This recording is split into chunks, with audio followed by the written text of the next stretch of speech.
বিসমিল্লাহির রহমানির রহিম। সম্মানিত ভিউয়ার্স, আসসালামু আলাইকুম। আশা করি আপনারা সকলে ভালো আছেন। আলহামদুলিল্লাহ, আপনাদের দোয়ায় আমরাও ভালো আছি। সম্মানিত ভিউয়ার্স, কিছুদিন আগে আমরা ঢাকা মগবাজার ইস্পানি কলোনির ইস্পানি অ্যাপার্টমেন্টের বেসমেন্ট 1 প্লাস বেসমেন্ট 2 দুটোটা ফ্লোরই আমরা কাটিং করেছি। সম্মানিত ভিউয়ার্স, এখানে ওনাদের প্রবলেম ছিল, ওনাদের ফ্লোরগুলো ফেটে ফেটে যাইতেছিল। তারপরে ওনারা আমাদের ডিএসআর কনস্ট্রাকশন কোম্পানির সাথে এসে যোগাযোগ করলো যে আমাদের ফ্লোরগুলো এভাবে ফেটে ফেটে যাইতেছিল। ওনাদের ইঞ্জিনিয়ার আসছিল, আমাদের কোম্পানিতে এসে যোগাযোগ করেছিল। আমাদের সাথে যোগাযোগ করার পর আমরা ওখানে গেলাম।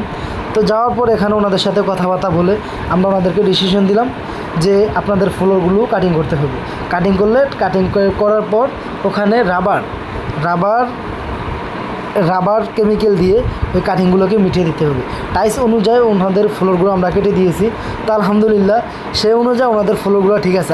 ওনাদের প্রত্যেকটা গাড়ির অ্যাপার্টমেন্টে গাড়ির বেসমেন্ট যতগুলো পার্কিং আছে সব পার্কিংগুলো আমরা ঘুরে এভাবে কেটে দিছি। প্রত্যেকটা গাড়ি যাওয়ার রাস্তাগুলো আমরা ঘুরে কেটে দিছি। তো ওনাদের আলহামদুলিল্লাহ এখন সমস্যার সমাধান হয়ে গেছে। তো ইনশাল্লাহ আপনারা আমাদের জন্য দোয়া করবেন।